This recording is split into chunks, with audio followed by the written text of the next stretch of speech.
Listo. Entonces vamos a hablar directamente de la soberanía.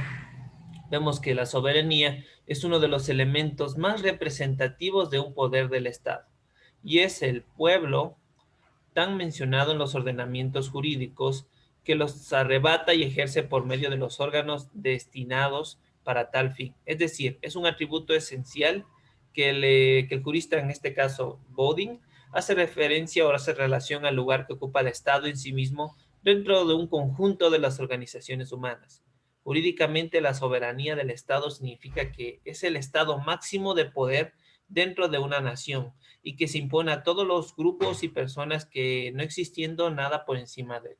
Entonces, ¿a qué nos referimos cuando hablamos de, de soberanía? Al máximo de los poderes que están o representan dentro de un Estado. ¿Ok? Y que nadie puede estar por encima de él. Ni las leyes, ni los presidentes, ni los reyes, ni grupos aristócratas, ni grupos imperialistas.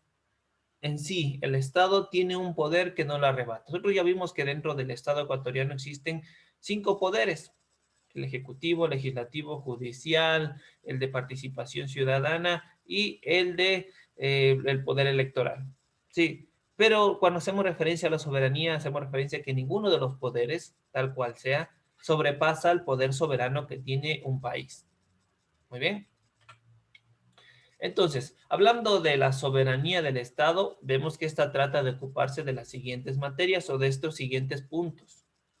Uno, en la adquisición y organización y división del poder público. Es lo que hace esta soberanía. Entonces, permite al Estado dividirse los poderes. Ya lo hemos mencionado, los 5 poderes del Estado en el nuevo constitucionalismo que tiene el Ecuador.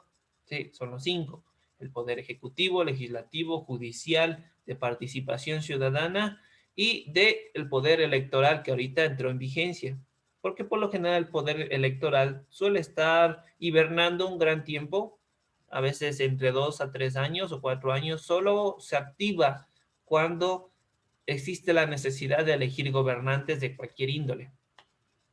También, esta permite la descripción de ese poder, es decir, cómo es, cuáles son sus relaciones con otras situaciones y cómo, o sea, como geográfica, básicamente. También forma de la autoridad política, es decir, las formas del gobierno y funcionamiento de otros grupos dentro del Estado. Es decir, va desempeñando los roles de cada funcionario y de cada persona que tiene influencia dentro de la política del Estado. También nos habla sobre el estudio del pensamiento político a través del tiempo y sus influencias e ideas. También estudia las relaciones de poder político con otros grandes poderes, es decir, estudia la diferencia y también la compatibilidad que tiene un poder con el otro poder y cómo pueden entre ellos en consenso llegar a políticas estatales. También habla de las relaciones con otros estados. Es decir, los estados no pueden vivir aislados, todos los estados tienen que relacionarse con sus vecinos. Entonces, la soberanía, si bien es cierto, protege al estado como una burbuja, pero esto no significa que como burbuja va a estar aislado de los otros estados o las otras soberanías. Permite correlacionarse directamente, mas no significa que permite inmiscuirse a otro estado en políticas internas. Sí, es como una capa protectora invisible que permite que los estados no traten de introducir sus políticas, pero tampoco aislarse de los mismos estados vecinos. Ujú. Estudia las causas primeras y los fines últimos del Estado. Y la justificación del Estado, o sea, ¿debe haber un Estado en sí? Es la pregunta. Entonces, vemos acá que la soberanía, como les explicaba, es como una capa protectora. Muchos países ven esto, ¿no?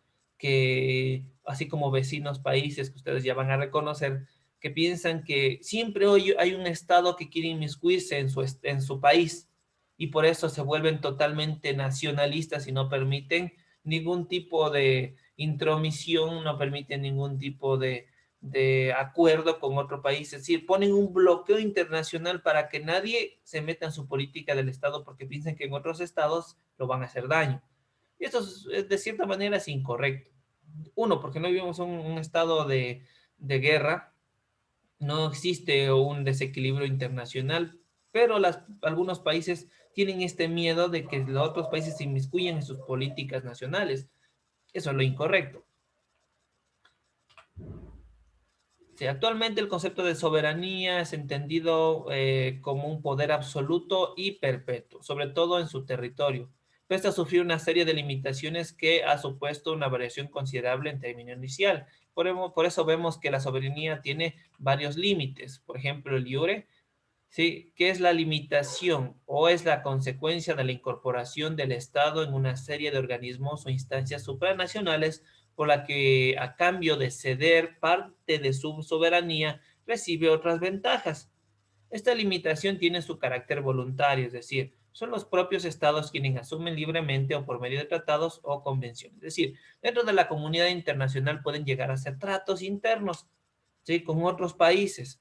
Tratados o convenciones se lo llaman, en donde los dos estados ratifican un acuerdo en común y permite que otro estado se inmiscuya. Por ejemplo, en el Ecuador, antes del 2006, cuando entró el presidente Rafael Correa, antes existían unas bases en Manta, que eran bases militares estadounidenses que operaban básicamente la DEA y organismos públicos o de fuerza pública de Estados Unidos, en la cual y su lucha era en contra del tráfico de drogas.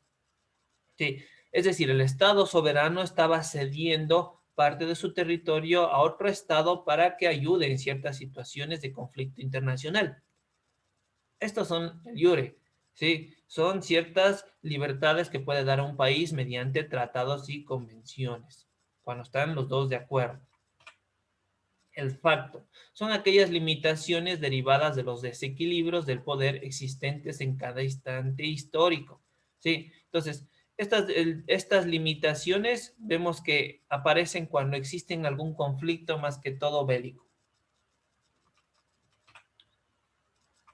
Vamos a ver directamente los elementos de la soberanía. Muchas veces nosotros cuando hablamos de soberanía solo tenemos en cuenta el territorio y no solo es esto, sino abarca también al pueblo. Como ya lo expliqué, el pueblo se puede dividir dentro de la soberanía hay que ir definiendo qué es el pueblo y qué es la población. El pueblo hace referencia a personas que nacen dentro de un territorio o un contexto, básicamente bajo una genética compartida en muchos de los casos, ¿sí? Pero la población hace referencia no solamente a ese grupo de pueblos, sino también a la combinación de otros pueblos. Es mucho más amplio. Abarca también extranjeros. Se puede decir que es el grupo considerable de seres humanos que posee una integración vertical de la población en torno a un sistema común de trabajo, un territorio, más que el local con una movilidad horizontal dentro del mismo. Pertene una pertenencia directa al grupo con iguales derechos de ciudadanía, al menos un signo de relativa disminitud, reconocida por la cual sus miembros pueden distinguirse de otros grupos semejantes y relaciones de alianza, competencia o conflicto con otros grupos semejantes, así como un elevado nivel de sentimiento de grupo. Entonces, si ponemos ejemplos de pueblos, tenemos al pueblo Sáchila, que es un grupo que comparten ciertos rasgos y costumbres, y compararlo con el pueblo Taromenani del Oriente. Son pueblos distintos, pero que viven dentro de una soberanía. Estos son elementos. Según Rousseau, el pueblo es la parte más importante de la soberanía de cada estado. ¿Por qué? Porque en cada uno de los pueblos, en cada uno de sus miembros, son los que tienen el poder absoluto del estado. Y cada uno otorga un poco de poder al representante que dé el pueblo. Otro elemento dentro de la soberanía tenemos el territorio. Este territorio es un ámbito territorial espacial bajo el poder del Estado, ámbito espacial de la validez de orden jurídico del Estado. Entonces, según la Constitución nos dice que el Estado ecuatoriano ya no se puede desquebrajar, ya nos delimita todos los territorios del Estado, tanto por el norte, sur, este y oeste, pero ya no se puede hacer más pequeño como sucedió años atrás en constituciones que no censuraban o no limitaban esto. Es por eso que en muchos protocolos nosotros cedimos territorio, sí, porque el Ecuador era mucho más amplio, mucho más grande, pero nosotros cedimos territorio. En la nueva constitución esto es censurado. No se permite desquebrajar más al país. El país va a mantener su soberanía territorial hasta el fin de los días, según esto, ¿no?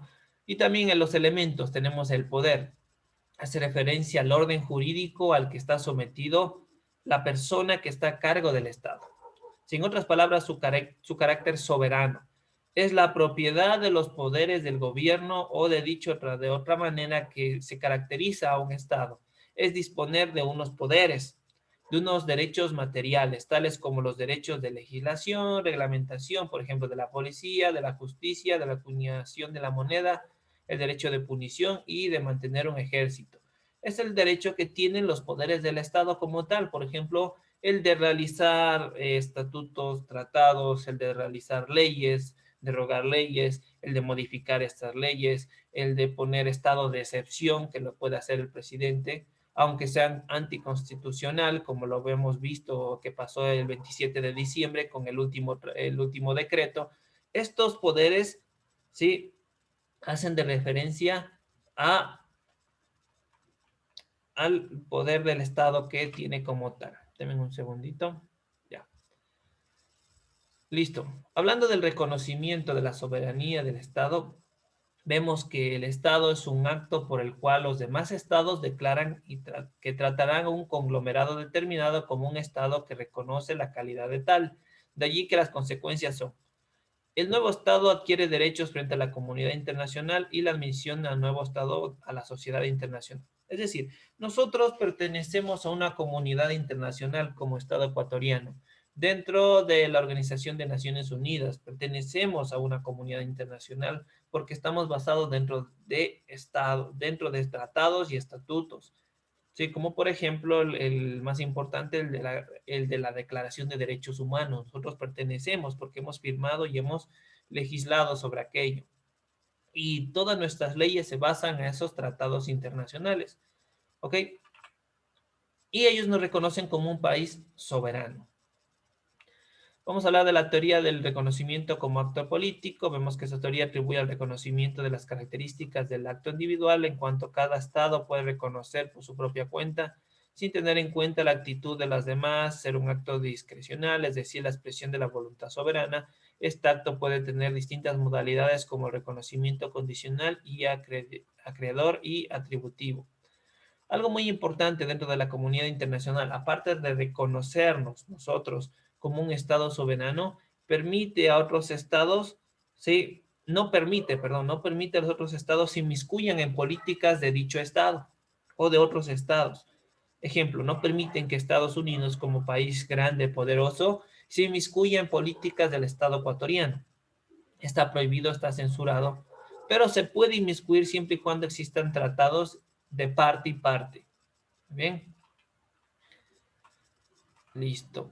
En conclusión, podemos decir, existe una inminente importancia actual del conocimiento, ¿sí? Ya que el día de hoy existe una interdependencia de los órdenes económico, científico y cultural, es decir, en el concepto de la supranacionalidad, con el paso del tiempo, ha cobrado importancia cada día con mayor rigor. De allí que es importante este reconocimiento debido para que el Estado crezca, debe tener, sí, un comercio exterior, es decir, no cerrarse como una burbuja e impedir y tener bloqueos internacionales. Sí, es necesario que, si bien es cierto, se respete la soberanía, más no se censure el libre comercio o la libre relación que tienen con otros estados, como hay muchos países que tratan de censurar esto. Es decir, quieren aislarse por completo porque piensan que otros países van a inmiscuirse dentro de sus políticas. Y muchas veces sí es cierto. Además, no podrá beneficiarse de las ventajas que otorga este hecho ni asumir ante las demás las responsabilidades como tal.